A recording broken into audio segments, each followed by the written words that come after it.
Siembra Televisión, compañía anónima, no se hace responsable por los comentarios y opiniones emitidas en el siguiente espacio, los cuales son de absoluta y única responsabilidad del moderador, productor o público participante de dicho espacio.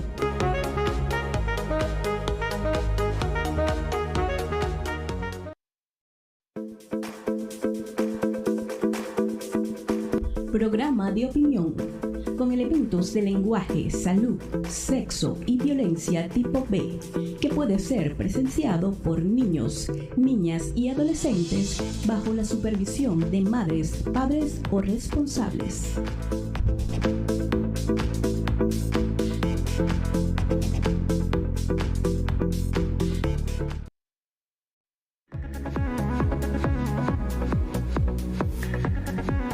Siga con Salud y Municipio.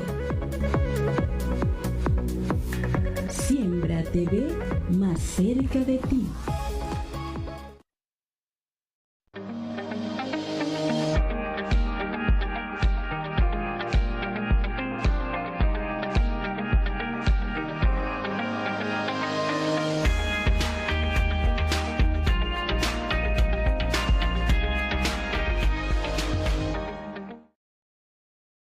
Muy buenas noches, estimadas amigas, estimados amigos.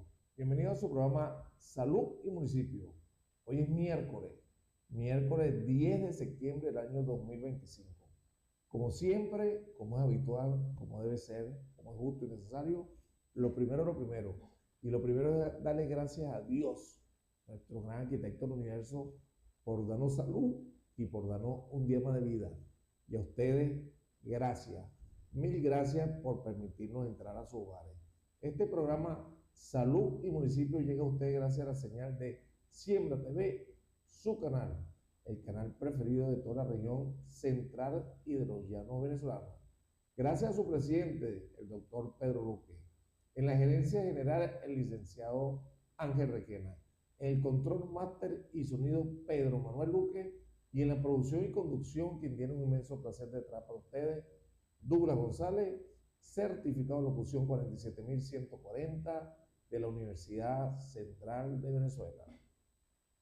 Gracias a la unidad oftalmológica Doña Ana. La unidad oftalmológica Doña Ana está ubicada en la calle Sucre, cruce con la avenida Bolívar y la calle Rocio, con extraordinario equipo de médicos oftalmólogos, dirigido y conducido por el doctor y colega José Samir Iskandar, con una esmerada atención de nuestras bellas damas para que usted vea bien y verse bien. Unidad oftalmológica Doña Ana. Gracias a la unidad odontológica del doctor Máximo Lloris. La unidad odontológica del doctor Máximo Lloris está en la calle Rocio, cruce con Sala, en la primera planta, en la planta baja. Extraordinario equipo de odontólogos encabezado y dirigido por el doctor Máximo Lloris para la odontología de adultos y por la doctora Carly de Lloris para odontología infantil, para una salud bucal sana, para una sonrisa sana y con una esmerada atención. Unidad odontológica del doctor Máximo Lloris. Antes de comenzar nuestro programa, como ya lo hemos anunciado y como está en nuestras redes, tenemos un invitado muy especial.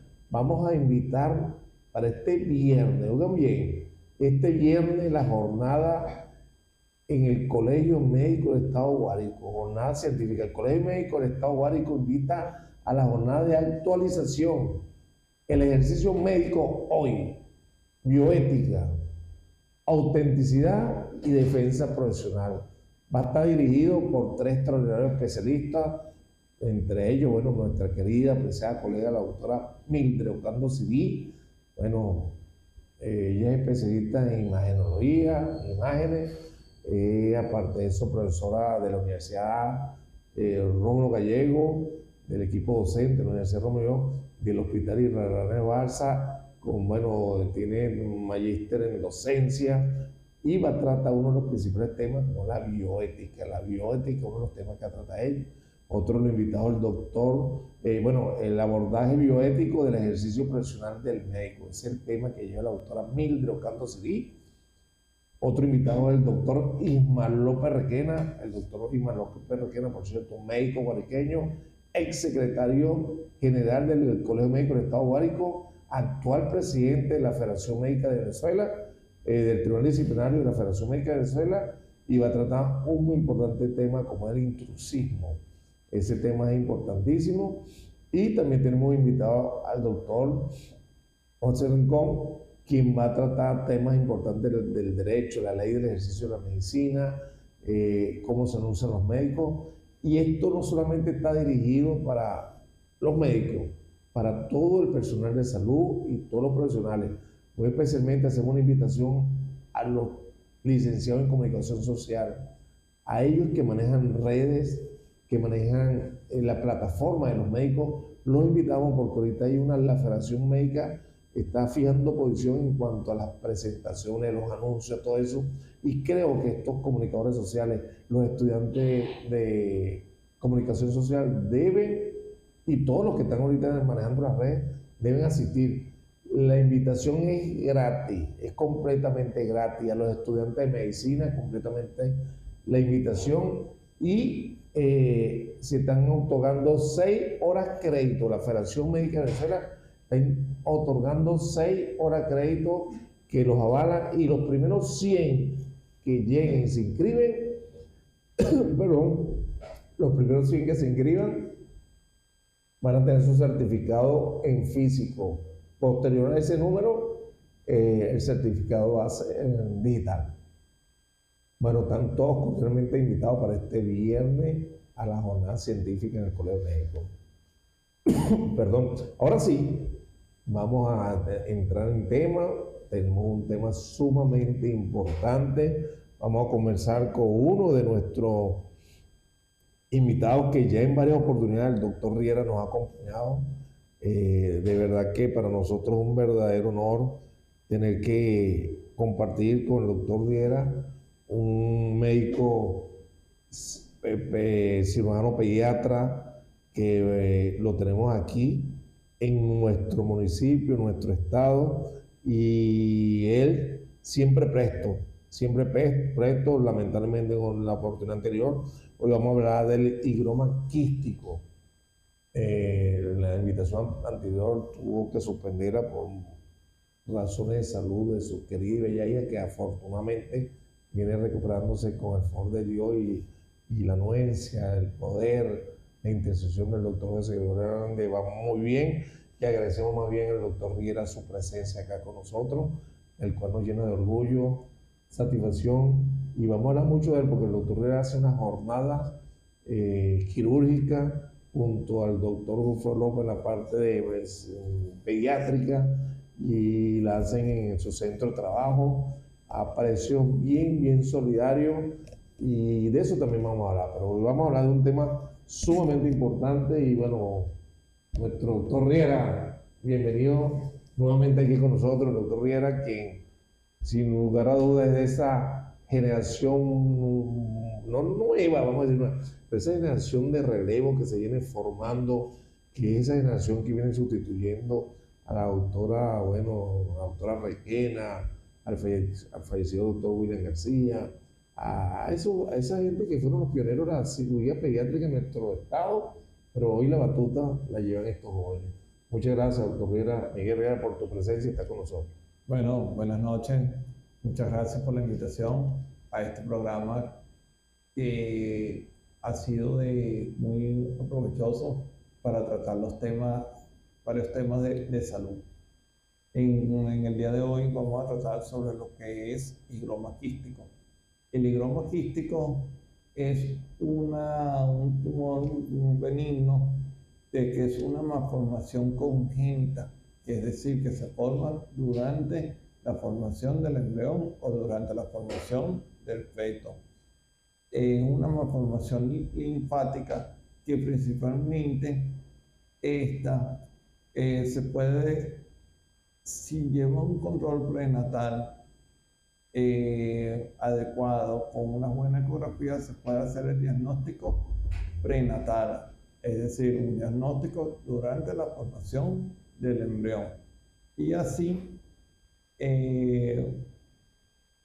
tener ya un diagnóstico certero o un diagnóstico claro después que nace. Por eso es la importancia de las ecografías durante los controles prenatales y las ecografías del primer, segundo y tercer trimestre. Es importantísimo, fíjate, bueno, ya estamos aquí dando esta información, importantísimo el control prenatal. Bueno, el control prenatal hasta se realiza en los ambulatorios públicos. Nosotros tuvimos el honor, yo fui director del módulo La Modera y me recuerdo, pasamos la consulta prenatal y en la consulta prenatal hacíamos los controles y también mandamos a hacer los ecos y anotamos la libreta de control prenatal.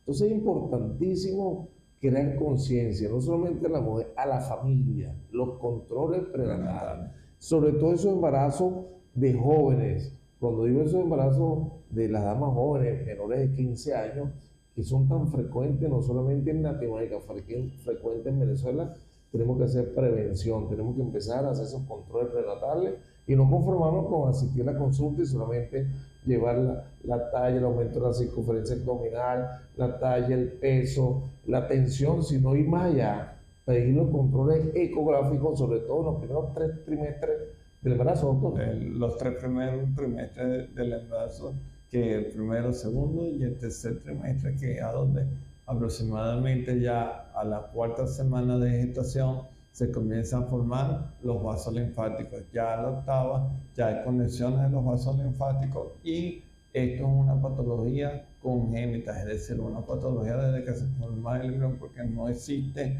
una conexión, no existe una obliteración. Hay una obliteración propiamente de los vasos linfáticos y se produce como tal el higroma quístico, también llamado linfangioma, dependiendo de la combinación que se tenga en la clasificación, que las vamos a hablar más adelante. Bueno, ya dijo otro nombre que lleva. ¿Por qué se forma el higroma quístico? El higroma quístico es, como ya lo dije, es por los vasos justas. Esos vasos linfáticos, no va a haber una comunicación entre ellos, principalmente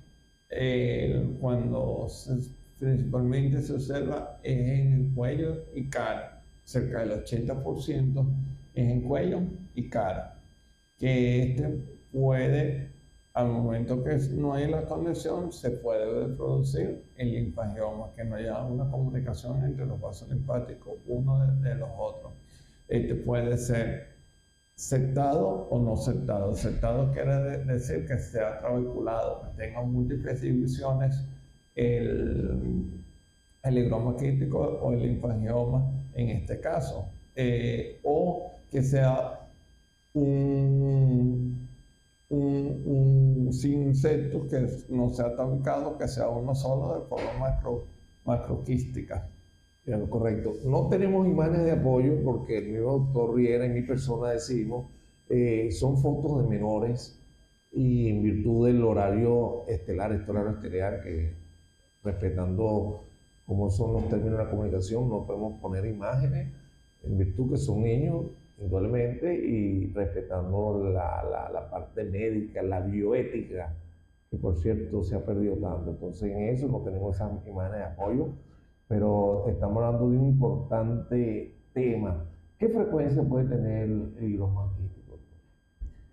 El higroma quístico, del punto de vista epidemiológico. Etiológico se presenta entre un 5 al 10% aproximadamente de la población. Es un tumor benigno, o sea, no es nada cancerígeno ni nada por el estilo, que se tiene que tratar a tiempo para evitar las infecciones, que aumente de tamaño, que comprima alguna estructura importante. ¿Por qué? Porque ellos se caracterizan, la ubicación es en cara, cuello, sobre todo del lado izquierdo, lateral izquierdo. Más del lado izquierdo, doctor. Más del lado izquierdo que el del derecho. Puede ser axilar, intora, inguinal o propiamente en el mediastino o intraabdominal. Pero principalmente se presenta en cara y en cuello. La mayor frecuencia en cara y cuello, aunque puede existir a nivel axilar, abdominal, mediastino. Y bueno, estamos conversando con el doctor Riera, quien además de ser un extraordinario médico, pediatra, cirujano pediatra, él maneja muy bien estos temas. El doctor Miguel Riera maneja muy bien estos temas. En varias oportunidades asistió a nuestro programa. Por eso le agradecemos al doctor que cada vez que lo invitamos siempre está dispuesto, y de hecho ya tenemos para una próxima invitación, nos vamos a poner de acuerdo, tenemos otro tema importantísimo que vamos a tratar, como es el síndrome adenomegálico, que lo vamos a tratar con el doctor Riera, con un tema también importantísimo. Fíjense la frecuencia, del 5 al 10% de cada 100 niños o niñas, como va a ser, 5 o 10% pueden padecer esta enfermedad.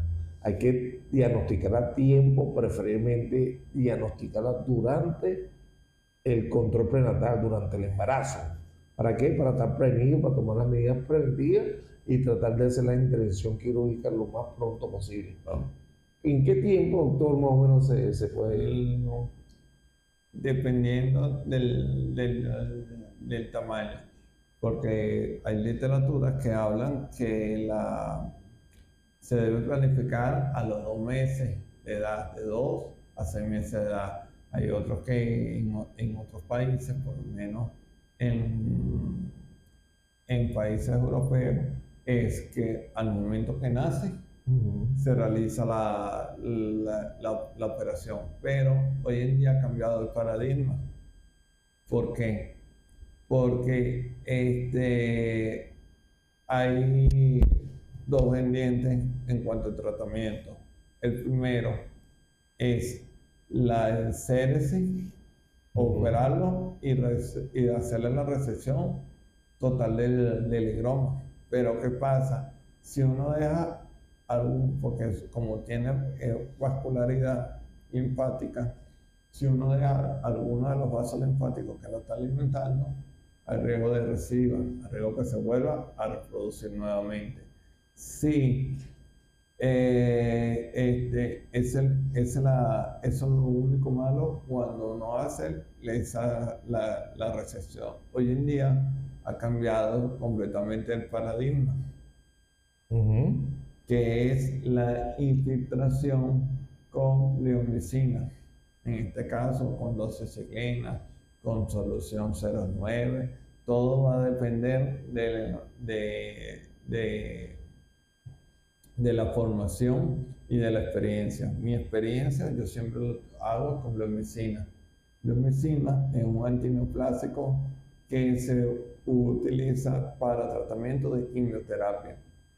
Eso se diluye en solución 0,9 y se coloca intralesional, se coloca directamente en la lesión, directamente en el higroma. Y ahí uno va evaluando, porque va presentando ciertos cambios, que eso lo vamos a hablar más adelante, y es una terapia esclerosante. Qué bueno, qué bueno. Bueno, estamos conversando con el doctor Miguel Riera, médico cirujano pediatra, Miguel Riera Layón, Miguel Rafael Riera Layón, completo. Es médico cirujano pediatra. Bueno, doctor, la gente siempre gusta saber, ¿usted egresó a la universidad? De la UNED. La Rómulo Gallego, nuestra máxima casa de estudios. ¿Dónde hizo cirugía pediátrica, doctor? En el Hospital Central de Maracay. Hospital Central de Maracay, también mi hospital. Yo soy formado en el Hospital Central de Maracay. Lo que pasa es que yo soy de la Universidad de Carabobo, Núcleo La Morita. Y para nosotros, bueno, saludos a todos los moriteños que estamos en el Guárico, especialmente los de San Juan de los Morros. Una gran cantidad de médicos que venimos del doctor José Samir Escanda, la doctora Sandra Ramírez, el doctor Guillermo Sala, el doctor Luis Somoza, que por cierto, vamos a tener unos temas muy importantes con el doctor Luis Somoza, con el cual hablamos también. Es decir, que hay una gran cantidad de médicos egresados de la Universidad de Carabobo, Núcleo de los Moritos, y bueno, estamos ahí trabajando. Yo egresé en el 2012 en la 11ª promoción, en la 11ª de médico cirujano de la UNED. Qué bueno. Yo hice el pregrado en el internado rotatorio en el Hospital Victorino Santaella. Victorino Santaella, bueno, imagínate, de allá en Caracas. En Los Teques. En Los Teques, bueno, en el estado Miranda. Y bueno, ese recurso humano lo tenemos aquí en privado, porque hay que decirlo, el doctor ejerce en privado en la unidad, la clínica Santa Rosalía. Ahí hace un gran equipo con pediatras como con el doctor Gulfo López, mi querido amigo, hermano, colega, a cual le mando también un cordial saludo y que siga fortaleciéndose. Duro golpe del fallecimiento de su querida y bella madre, pero para adelante, el doctor Gulfo López. Bueno, entonces tenemos, ¿cuál es la clínica del higroma quístico, doctor? Se presenta como un aumento de volumen que normalmente puede ser con traje y laminación, es de forma fluctuante. Normalmente lo pueden confundir con una celulitis. Cuando usted dice forma fluctuante a ese personal, ese grupo que no son médicos, la gente que no está... Es así como gelatinoso, pues, o sea, es de consistencia blanda. Es correcto. Y puede tener presencia de vasitos, de vasos, y cuando está cerca de la luz, ven como una transiluminación. Correcto. Traspasa con la luz. Traspasa con la luz y eso hace pensar, puede ser que esté de consistencia blanda o endurecida, porque eso va a depender de la clasificación que esté, pues, o del tipo que sea de higroma quístico. No duele, normalmente siempre viene... No es doloroso. No es doloroso. Normalmente no es doloroso. No es doloroso por un aumento de volumen. Algunas veces pasa desapercibido porque puede ser que no aumente de tamaño, pero con el tiempo, con la evolución, pudiera aumentar de tamaño, o simplemente viene cuando está infectado la consulta o hay alguna deformidad anatómica. Yo tuve una paciente de 2 años de edad, hace 3 años, más o menos, hace 3 años aproximadamente, que él la tuvo en mi cara, todo lo que es en mi cara derecha, toda la mitad de la cara derecha. Tenía deformidad del labial, obstrucción de la fosa nasal y no tenía abertura polar. Se le hicimos 5 sesiones con biomedicina y actualmente tiene abertura polar. Está para cirugía ya reconstructiva, y es lo que se quiere, porque esto es una patología que es de un equipo multidisciplinario en el cual actuamos nosotros, actúa también hasta el radiólogo intervencionista, o sea, el radiólogo que hace el radiólogo intervencionista es el que hace el estudio especial que va a ver, que sería la angioresonancia, que vaso es el que está alimentando la lesión y a través de una grapa o de una ligadura por contraste puede ligar el vaso y así disminuir el 80%, el 80 al 100%, y después queda para cirugía reconstructiva, que es lo que actualmente se utiliza también, la embolización. Qué bueno. Bueno, conversando con el doctor Miguel Rafael Riera Layón, médico cirujano pediatra, afortunadamente lo tenemos acá en nuestro municipio, en nuestro estado, y eso nos fortalece, lo que yo siempre digo, tenemos un extraordinario recurso humano en nuestro municipio, en nuestro estado, que nos da fortaleza, nos da seguridad. No siempre tenemos que irnos para Caracas, no siempre nos tenemos que ir para Maracay, no siempre nos tenemos que ir para Valencia. Cuando tenemos esos recursos humanos en nuestros municipios, en nuestro estado. Doctor, hay un diagnóstico prenatal y un diagnóstico postnatal. ¿Qué podemos hablar del diagnóstico prenatal? El diagnóstico prenatal es la ecografía prenatal durante el primero, segundo y tercer trimestre, que el cual tiene que tener los tetras o el ecografista o el perinatólogo, en este caso, noción o conocimiento que existen las patologías congénitas, porque hoy en día la creencia es que el cirujano pediatra lo que trata nada más son hernias y apéndices. Nosotros tratamos malformaciones congénitas neonatales, nosotros tratamos malformaciones al momento del nacimiento que se forman durante la formación del feto o del embrión. Y así en un sinfín de cosas, de patologías, de enfermedades que existe que la gente tiene desconocimiento.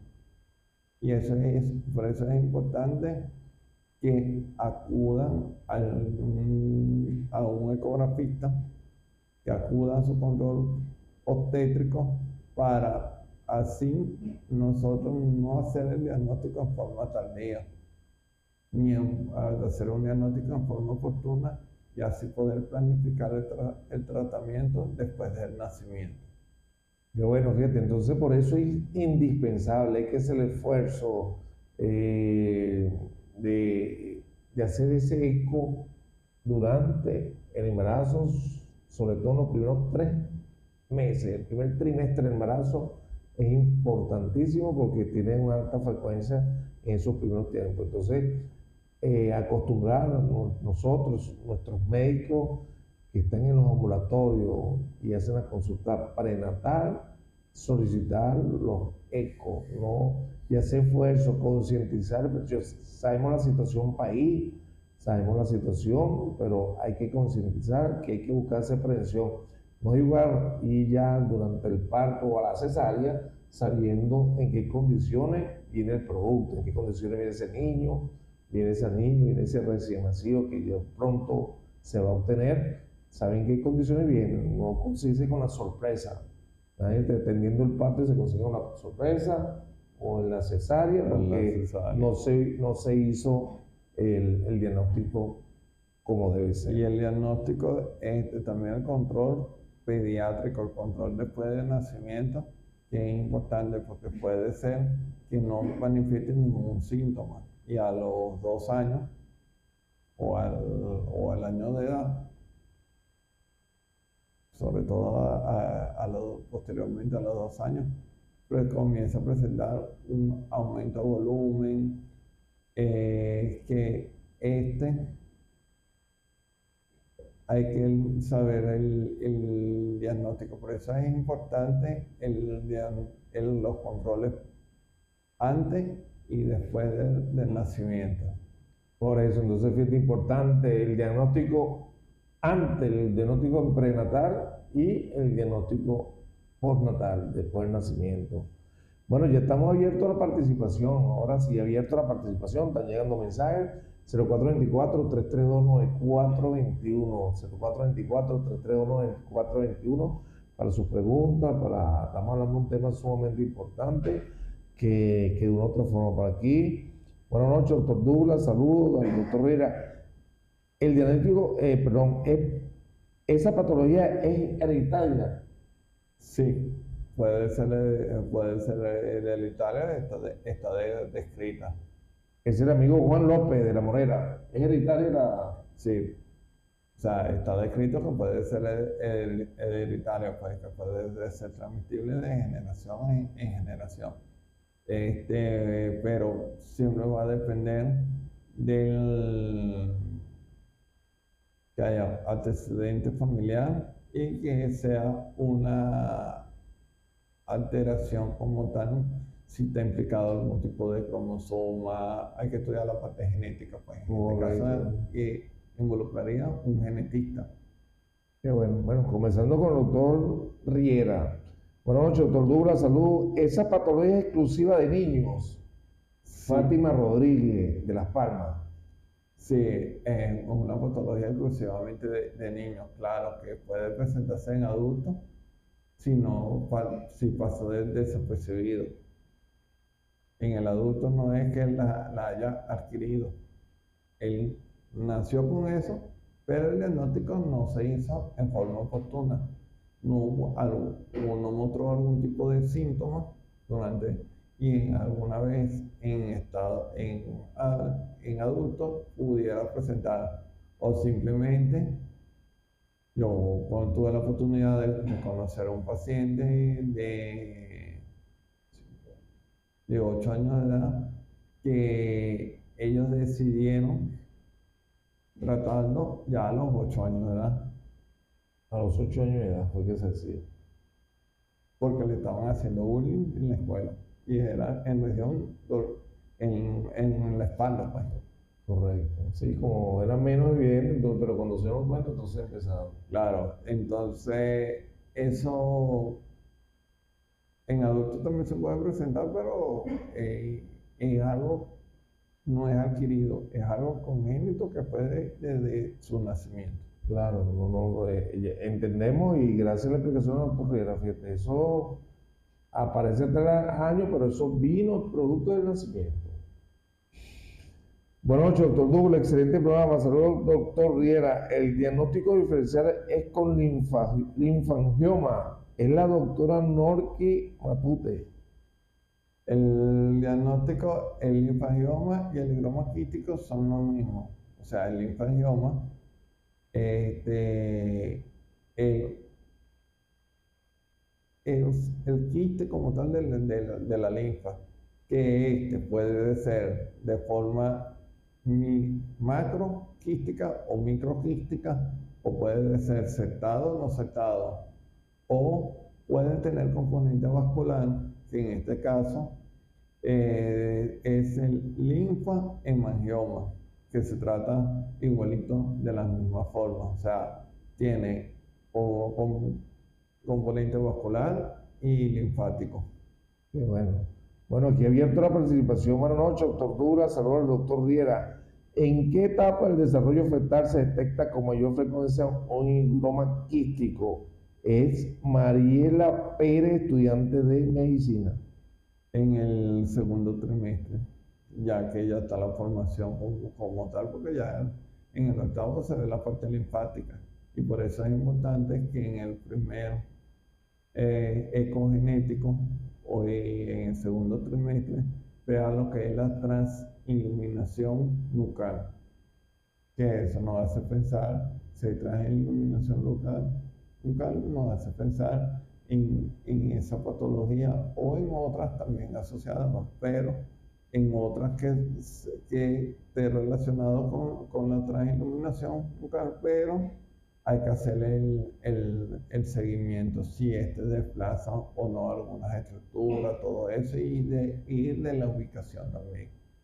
Lo ideal es la intervención quirúrgica en los primeros 6 meses de nacimiento. Hay literatura que dice que puede ser a los 2 meses, 6 meses.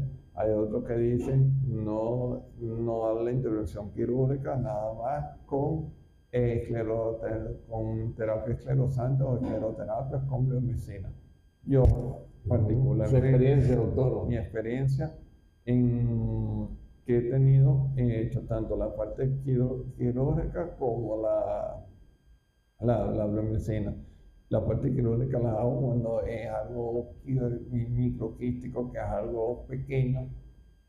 Que yo tuve un paciente también en la reunión y yo le hice la recepción, pero previo eco, haciendo el diagnóstico ecográfico y sabiendo previo resonancia también, para saber si estaba adherido a alguna estructura importante. Cuando son grandes, que son lesiones grandes, más que son macroquísticas, yo prefiero la biomedicina. ¿Por qué? Porque eso lo que me va a hacer es esclerosar, que significa que va a obstruir o a ocluir los vasos linfáticos, y a ocluir o a cerrar el vaso linfático es lo que me permite es es que me va a permitir que se reduzca de tamaño. Claro, dependiendo del tamaño, puede ser que sea cirugía reconstructiva o no. Yo tuve también un paciente que un colega lo operó y tuvo la recidiva. Fue por eso, porque fue en cuello. Y después lo estaban tratando como una adenopatía. Cuando se hace el control de tomografía, reporta que era otra vez un linfangioma o un higroma quístico.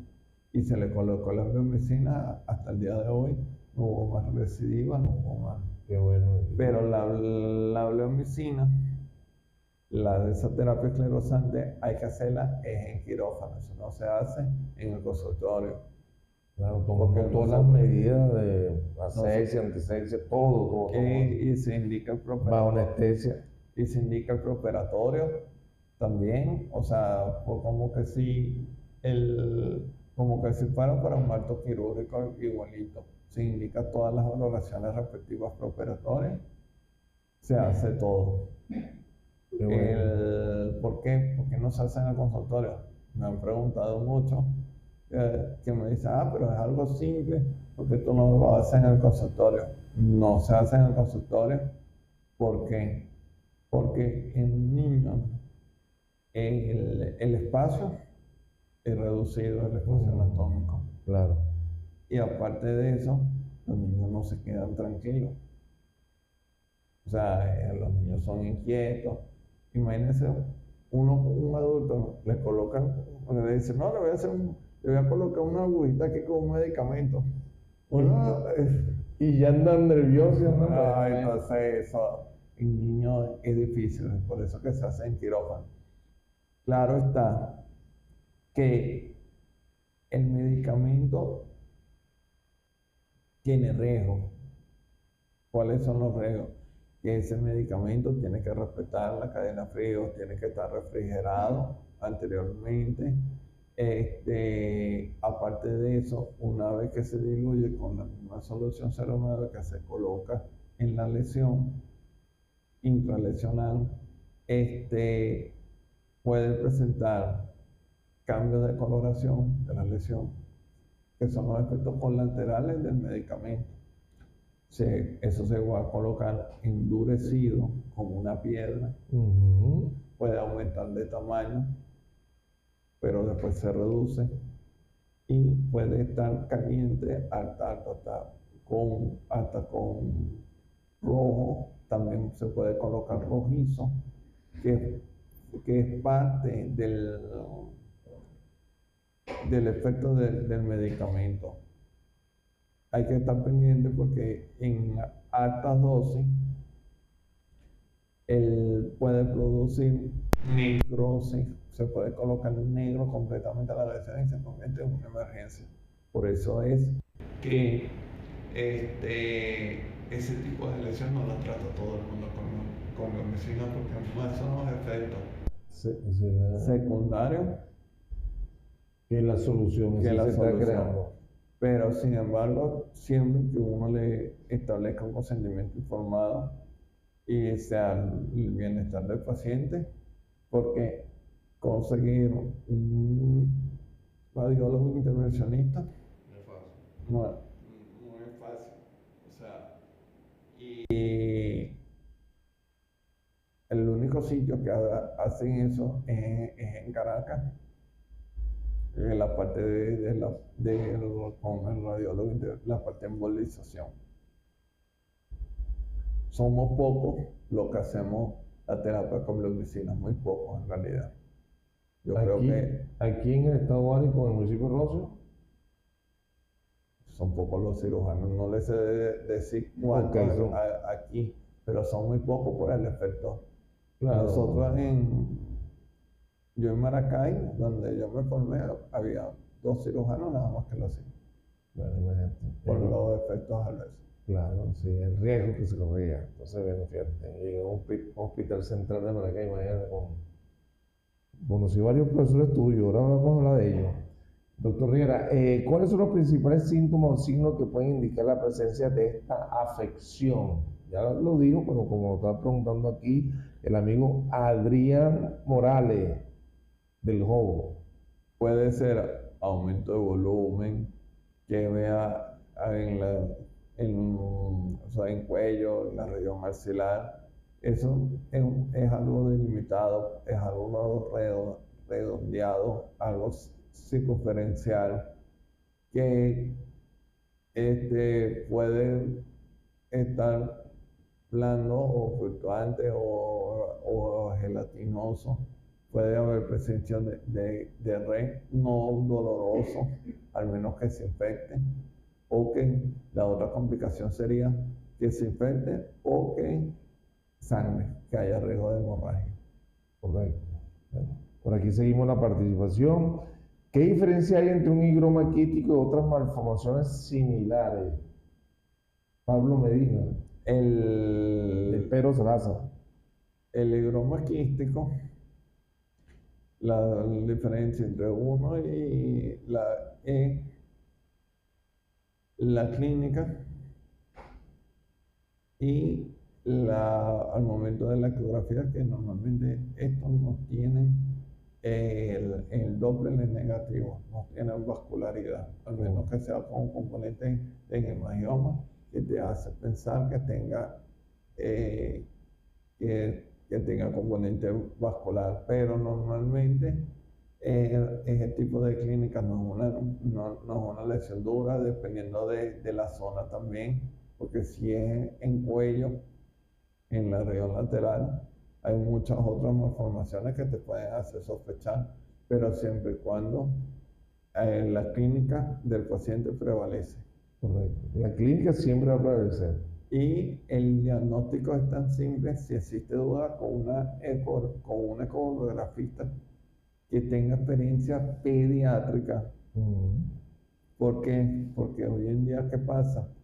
Esas malformaciones pasan por alto, o simplemente hay un error del diagnóstico, porque en el eco como tal, en la ecografía, el ecografista no tiene la pericia, no tiene esa experiencia adecuada, y si desconoce o no tiene conocimiento del tema, nunca va a saber que existe una malformación. Así es. Bueno, por eso hay que ponerse también en buenas manos. Hay que ponerse en buenas manos, y por eso lo importante siempre es eso, ponerse en buenas manos para seguir.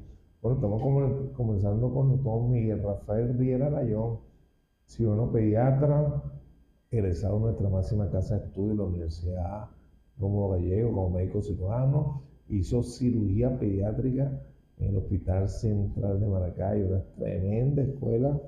Lo certifico, conocí varios profesores, estoy seguro, con el término de la distancia, que les tuvieron que haber dado clase a nuestro querido apreciado colega, el doctor Riera. ¿Qué implicación tiene su detención en el embarazo y qué opciones de tratamiento existen antes del nacimiento? Juan Carlos Pérez de los Rosales. El diagnóstico, como le digo, es ecográfico, la implicación.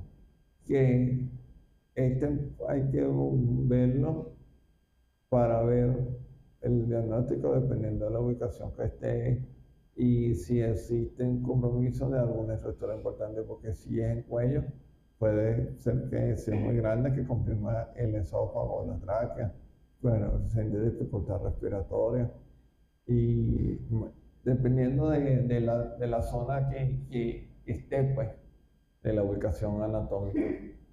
El diagnóstico durante el embarazo es sinónimo de cesárea o parto normal, doctor. Es una pregunta mía. Lo ideal sería cesárea. Lo ideal es cesárea. Sí, porque evitar el sufrimiento fetal, el paso por el canal del parto, facilitar ese. Esa pregunta la estoy haciendo yo, no. Sí, porque puede ser que... Con tu experiencia, usted le diría a la madre, la familia, el padre, mira, la cesárea. Es cesárea. Te pondría con ginecotetra. La cesárea, porque en el parto, por la misma manipulación, puede ser que haya una ruptura. Correcto. En el canal vaginal, durante alguna maniobra, puede ser que haya alguna ruptura.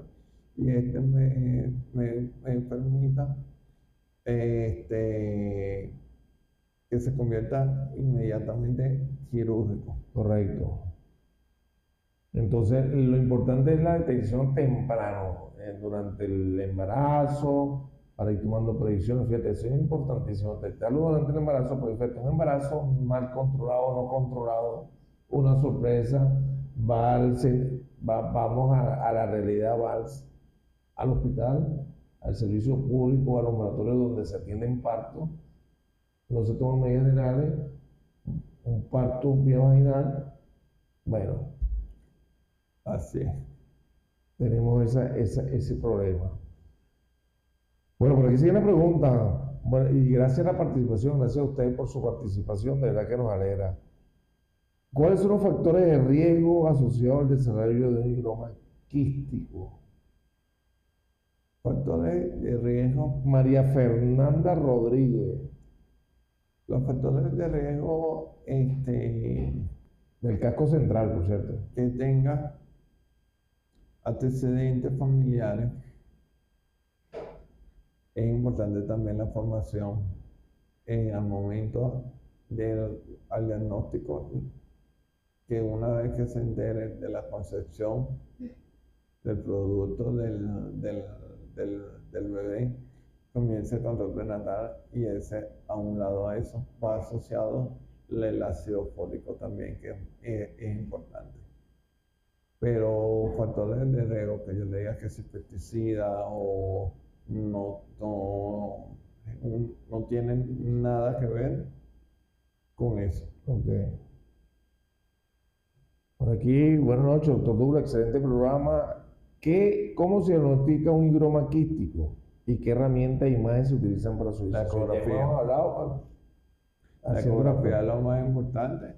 Si existe duda de la ecografía, puede ser una tomografía o una resonancia. La angiografía no juega papel ahí tampoco. No, primero debería hacerse la tomografía para ver, y dependiendo de eso, me indica la angiotomografía o la angioresonancia.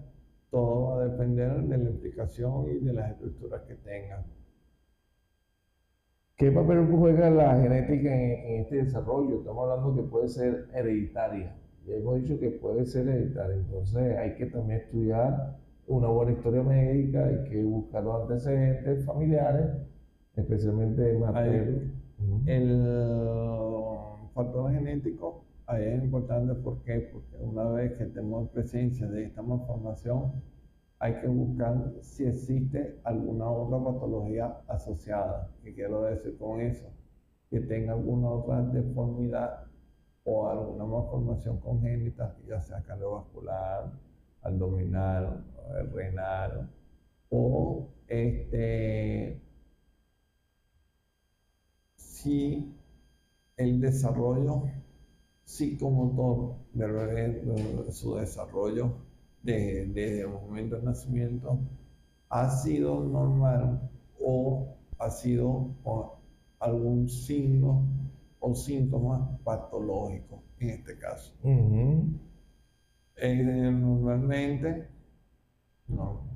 Normalmente hay que descartar que tenga otras malformaciones congénitas, porque hay que dejar claro que cuando existe una malformación congénita, puede ser que esta esté asociada a otra malformación. Y eso es sumamente importante realizar esto, pues. Es sumamente importante. ¿Por qué? Porque hay que descartar alguna otra malformación. Puede ser que sea nada más eso que esté asociada solamente y listo. Pero ¿qué pasa? Por ejemplo, le digo, la paciente que nosotros tenemos que estar esperando cirugía reconstructiva, que 5 intervenciones quirúrgicas ya. ella se le hizo 5 sesiones con glucina, y que ya está esperando o la embolización o la cirugía reconstructiva. Si se le hace la embolización, tiene que después hacer la cirugía reconstructiva, porque es algo relativamente grande, pues. Pero ¿qué pasa?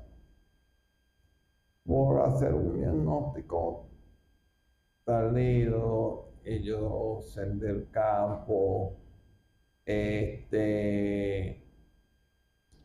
ella lastimosamente perdió la visión del lado derecho, porque tuvo el higroma, que tenía componente vascular, hizo compresión del nervio óptico. Y hace compresión del nervio óptico, los fibrosón, o sea, y originó pérdida de la visión total. Bueno, lamentablemente por hacerse un diagnóstico tardío, de ahí donde vamos, la importancia del control prenatal, la importancia del control postnatal, buenas manos, buenos médicos, buenos colegas que se preocupen, como dice usted, y pensar que eso existe y que tiene una alta frecuencia de entre el 5 y 10% por cada 100 nacidos. Entonces tenemos que estar muy. ¿Cuál es el pronóstico a largo plazo para un bebé diagnosticado con higroma quístico? Rosalía Soto. El pronóstico es muy bueno. O sea, ¿por qué? Porque es un tumor, es una malformación que es completamente benigna, no es cancerina, no es algo maligno, que si se trata a tiempo no tiene complicaciones y que hoy en día existen terapéuticas, que de eso ya lo hemos hablado. Esas terapéuticas han avanzado con el tiempo y nos han permitido pronósticos muy buenos, o sea que la recuperación sea del 100% si se hace un diagnóstico temprano y si está con un equipo multidisciplinario. El pronóstico es extraordinario. Primero porque la enfermedad no es, como dice, no es de malignidad, es de benignidad, y lo importante siempre es hacer la prevención. La prevención se hace, diagnostica a tiempo durante el embarazo. Los primeros trimestres de embarazo, pues preparando no solamente a la madre, a los familiares, al médico, a todo para que de una u otra forma se haga la medicina que todos queremos. Por aquí, ¿qué papel allá va? Se metieron acá. ¿Qué opciones de tratamiento están disponibles después del nacimiento si la afección persiste? Las opciones son la infiltración con bleomicina, la embolización, como le estoy diciendo, que es la ligadora, o la exéresis quirúrgicamente. Esas son las tres herramientas que hay de tratamiento. Hoy en día ha dado excelentes resultados la terapia esclerosante con bleomicina, que se coloca intralesional. ¿Qué quiere decir eso? Que si el paciente presenta la lesión aquí en cuello, con una inyectadora se va a colocar directamente el medicamento, la bleomicina, en la lesión diluida con solución 0,9.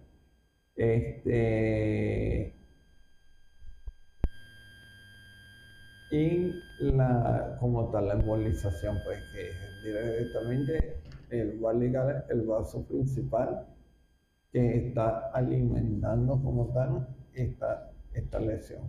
Correcto. Bueno, desde el punto de vista epidemiológico no podemos definir si es más frecuente en niñas o en niños.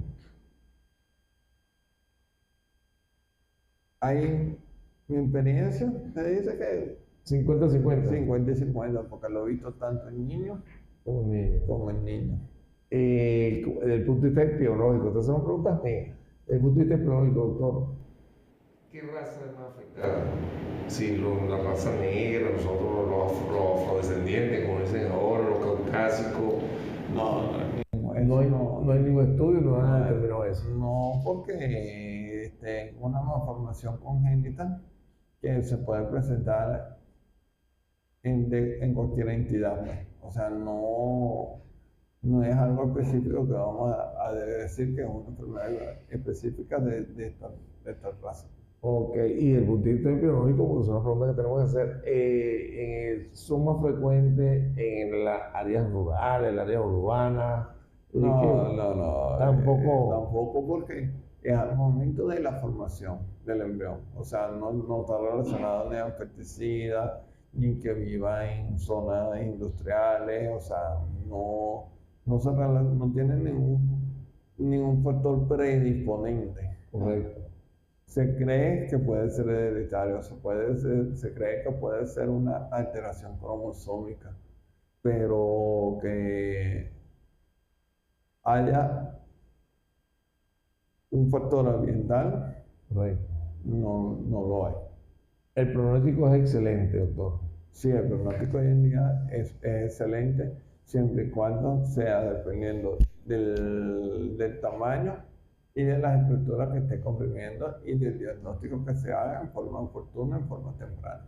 ¿Qué recomendaciones da usted a los padres representantes, a la mujer embarazada?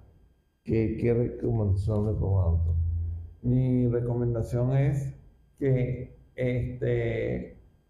acudan a los controles prenatales, acudan a los controles pediátricos, ya sea tanto en público como en privado, independientemente de la situación.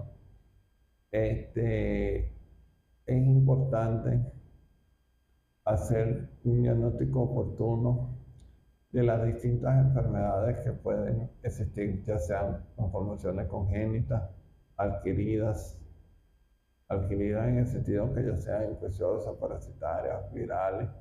Es importante hacer el diagnóstico.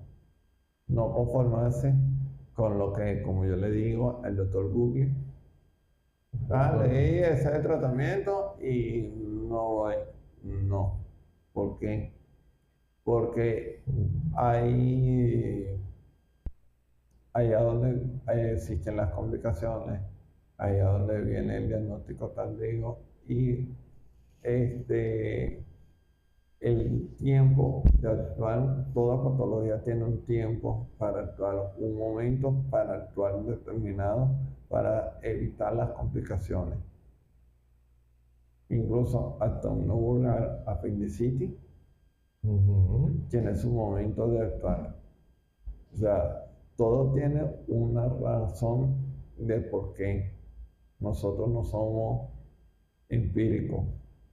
Nosotros, los cirujanos pediatras, nos caracterizamos por que nosotros manejamos patologías congénitas que sabemos por qué se forman desde el nacimiento, desde la formación del embrión, a diferencia del cirujano general. Nosotros tratamos malformaciones congénitas.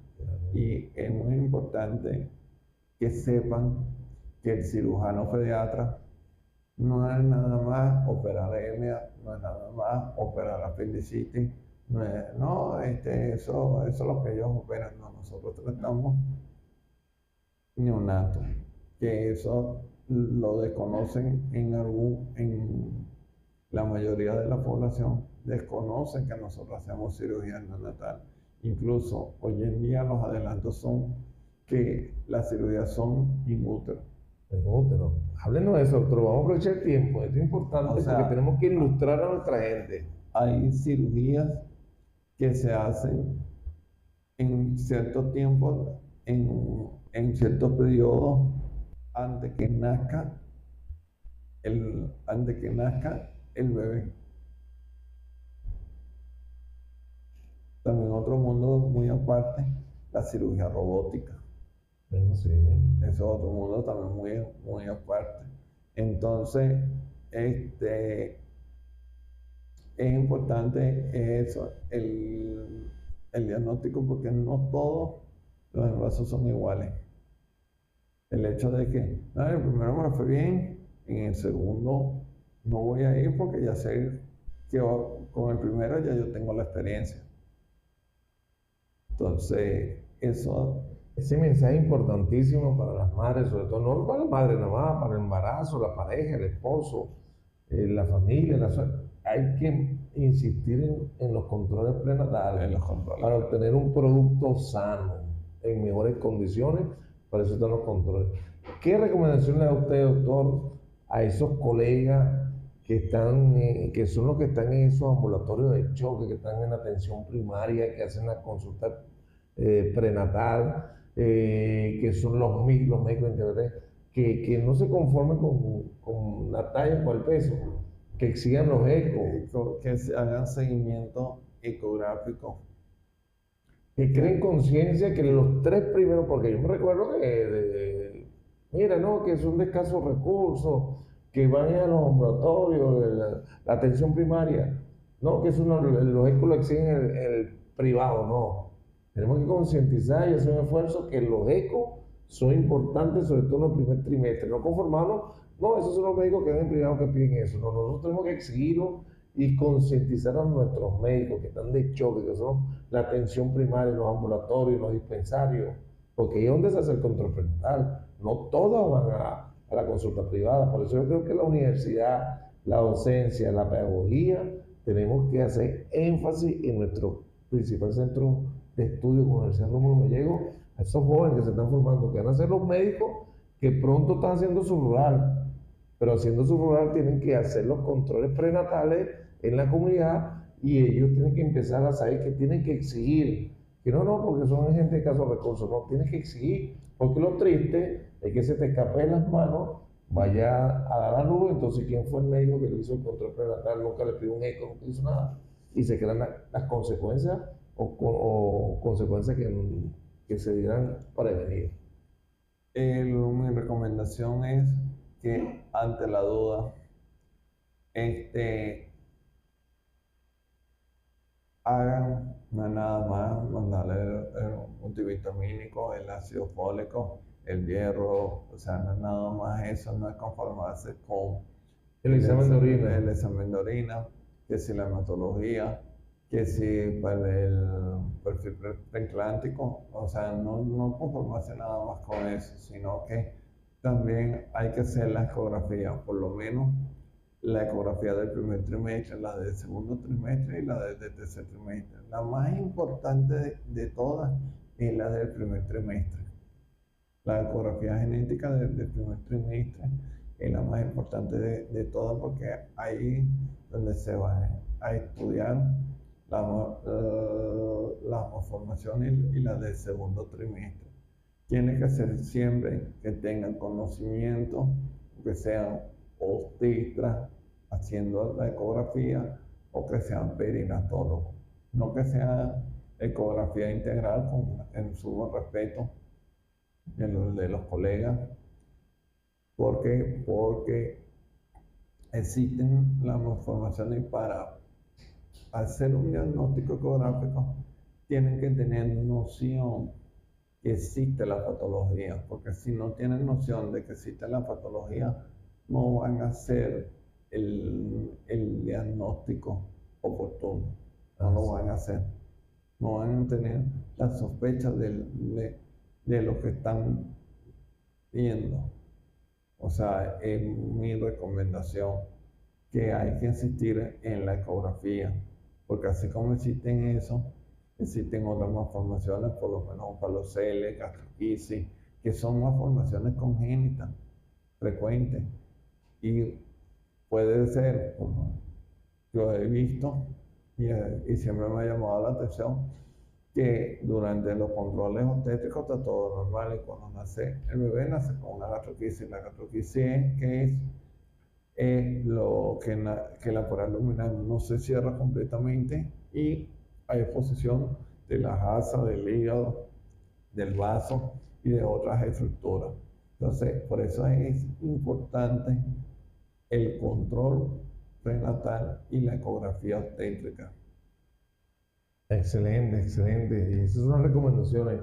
Doctor, ya estamos en el tiempo. ¿Qué otra observación, cuál otra información nos puede dar? Vamos a ver un momento en la actividad social que usted hace, doctor. Yo siempre lo sigo, estoy cerca de uno de sus colegas con que usted trabaja, con el doctor Urfeo López, y vamos a decirlo, siempre están pensando en esa gente que de una u otra forma lamentablemente escapa del área del público, del centro hospitalero público. Ustedes hacen esa labor social gracias a la Clínica Santa Rosalía, gracias a ese equipo que nos acompaña, gracias a la directiva de la Clínica Santa Rosalía, pueden hacer esos ajustes para que la gente resuelva su problema. He visto eso. Háblenos de eso. Nosotros porque tenemos, eso hay que informarlo también. Nosotros tenemos 4 años ya en un proyecto de como decirlo así, que son jornadas quirúrgicas.